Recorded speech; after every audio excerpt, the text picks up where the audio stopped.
ನಮಸ್ಕಾರ, ನಾನು ಮನೋಜ್. ಸ್ವಾಗತ ಯೂಟ್ಯೂಬ್ ಚಾನಲ್ಗೆ. ಈ ಚಾನಲ್ ನಿಮಗೆ ಸುದ್ದಿ, ಮನೋರಂಜನೆ, ಲೈಫ್ ಸ್ಟೈಲ್, ಜ್ಞಾನ, ಟ್ರೆಂಡಿಂಗ್ ಸ್ಟೋರಿ, ಇತರ ಸ್ಟೋರಿಗಳನ್ನು ನಿಮಗೆ 24x7 ನೇರವಾಗಿ ನಿಮಗೆ ತಲುಪಿಸ್ತಾ ಇರ್ತೇವೆ. ದಯವಿಟ್ಟು ಲೈಕ್ ಮಾಡಿ ಮತ್ತು ಸಬ್ಸ್ಕ್ರೈಬ್ ಮಾಡಿ. ಈಗಿನ ಸಮಯದಲ್ಲಿ ದೇಶಾದ್ಯಂತ ಒಂದು ದೊಡ್ಡ ವಿಷಯ ಚರ್ಚೆ ಆಗುತ್ತಾ ಇದೆ. ಅದು ಏನಂದ್ರೆ GST ಕಡಿತಗಳು. ಇನ್ನು ಹಲವಾರು ವಸ್ತುಗಳ ಮೇಲಿದ್ದ 18% GST ನೇರವಾಗಿ 5%ಗೆ ಇಳಿಸಲಾಗಿದೆ. ಉದಾಹರಣೆ, ಕೂದಲೆಣ್ಣೆ, ಉಪಯೋಗಿಸುವ ಪಾತ್ರೆ, ಟ್ರ್ಯಾಕ್ಟರ್, ಕೃಷಿ ಉತ್ಪನ್ನಗಳು ಎಲ್ಲದರ ಮೇಲೂ ದೊಡ್ಡ ಪ್ರಮಾಣದ GST ಕಡಿತವಾಗಿದೆ. ಇದರ ಪರಿಣಾಮವಾಗಿ ಸರ್ಕಾರಕ್ಕೆ ಒಟ್ಟು 48,000 ಕೋಟಿಗಿಂತ ಹೆಚ್ಚು ಕಡಿಮೆ ತೆರಿಗೆ ಬರಲಿದೆ ಈ ವರ್ಷದಿಂದ.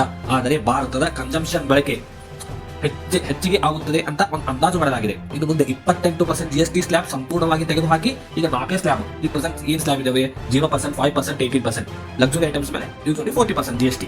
ಈ ಹೊಸ ದರಗಳಿಂದ ಸೆಪ್ಟೆಂಬರ್ 22ರಿಂದ ಅನ್ವಯವಾಗುತ್ತಿದೆ. ದೇಶದ ಅನೇಕ ಬಿಸಿನೆಸ್ ನಾಯಕರು ದೀಪಾವಳಿ ಗಿಫ್ಟ್ ಎಂದು ಕರೆಯುತ್ತಿದ್ದಾರೆ. ಜನರು ಖರೀದಿಗೆ ಮುಂದಾಗುತ್ತಾರೆ, ಬಳಕೆ ಹೆಚ್ಚುತ್ತದೆ. ಈ ಮೂಲಕ ಆರ್ಥಿಕತೆ ಬೆಳೆಯುತ್ತದೆ. ಆದರೆ ಫೈನಾನ್ಸ್ ಮಿನಿಸ್ಟರ್ ನಿರ್ಮಲಾ ಸೀತಾರಾಮನ್ ಅವರು ಸ್ಪಷ್ಟಪಡಿಸಿದ್ದಾರೆ. ಏನೆಂದರೆ ಈ GST ಕಡಿತವು ಡೊನಾಲ್ಡ್ ಟ್ರಂಪ್ ಅವರ ಟ್ಯಾರಿಫ್ಗೆ ಲಿಂಕ್ ಮಾಡಬೇಡಿ.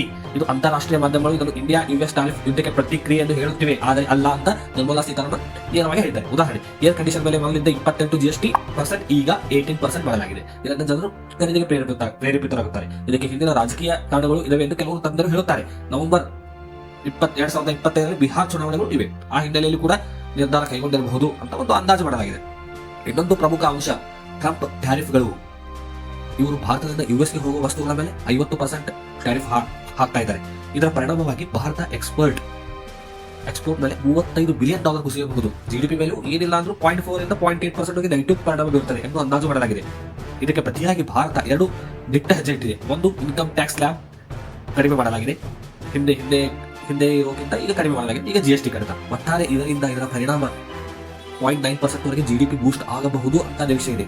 ಇದರಿಂದ ಮತ್ತೊಂದು ಲಾಭ, ಭಾರತದ ಕನ್ಸ್ಯೂಮರ್ ಮಾರ್ಕೆಟ್ ಇನ್ನಷ್ಟು ಆಕರ್ಷಿತವಾಗುತ್ತದೆ. ಇಷ್ಟು ದೊಡ್ಡ ಜನಸಂಖ್ಯೆ ಹೆಚ್ಚುತ್ತಿರುವ ಮಧ್ಯಮ ವರ್ಗ ಇದರಿಂದ ತೆರಿಗೆ ಕಡಿಮೆವಾದಾಗ ಜಗತ್ತಿನ ಕಂಪನಿಗಳು ಭಾರತದ ಮಾರ್ಕೆಟ್ ಇನ್ನಷ್ಟು ಗುರಿಯಾಗಿಸುತ್ತವೆ. US, ಯುರೋಪ್, ಇತರ ದೇಶಗಳು ಎಲ್ಲರೂ ಫ್ರೀ ಟ್ರೇಡ್ ಅಗ್ರಿಮೆಂಟ್ ಬಗ್ಗೆ ಆಲೋಚನೆ ಮಾಡುತ್ತಿದ್ದಾರೆ. ಅದೇ ಸಮಯದಲ್ಲಿ US ಕಂಪನಿಗಳು ತಮ್ಮ ಸರ್ಕಾರದ ಮೇಲೆ ಪ್ರೆಷರ್ ಹಾಕುತ್ತವೆ. ಭಾರತದೊಂದಿಗೆ ಸಂಬಂಧ ಸುಧಾರಿಸಿ, ನಮಗೆ ಅಲ್ಲಿ ಬಿಸಿನೆಸ್ ಮಾಡಬೇಕು. ಭಾರತ ಕನ್ಸಂಪ್ಷನ್ ಮಾರ್ಕೆಟ್ 2023 ಡೇಟಾ ಪ್ರಕಾರ ಭಾರತ 4ನೇ ದೊಡ್ಡ ಕನ್ಸಂಪ್ಷನ್ ಮಾರ್ಕೆಟ್. 25ರ ಮೇಲೆ ಜರ್ಮನಿಯನ್ನು ಬೀಟ್ ಮಾಡಿ ಬೋನಸ್ ಹೋದರೂ ಅಚ್ಚರಿ ಇಲ್ಲ ಎಂದು ಹೇಳಲಾಗಿದೆ. ಚೀನಾದ ಕನ್ಸಂಪ್ಷನ್ ಮಾರ್ಕೆಟ್ ಅರ್ಧದಷ್ಟಾದರೂ ನಾವು ತಲುಪುತ್ತೇವೆ ಎಂಬ ನಿರೀಕ್ಷೆ ಇದೆ. ಇದರಿಂದ ಭಾರತ ಒಂದು ಸಡನ್ ಆಗಿ ಆಕರ್ಷಕವಾದ ಮಾರುಕಟ್ಟೆ ಆಗಿಬಿಟ್ಟಿದೆ ಎಲ್ಲ ಈ ಬೆಳವಣಿಗೆಯಿಂದ. Thank you friends. ಲೈಕ್ ಮಾಡಿ, ಸಬ್ಸ್ಕ್ರೈಬ್ ಮಾಡಿ.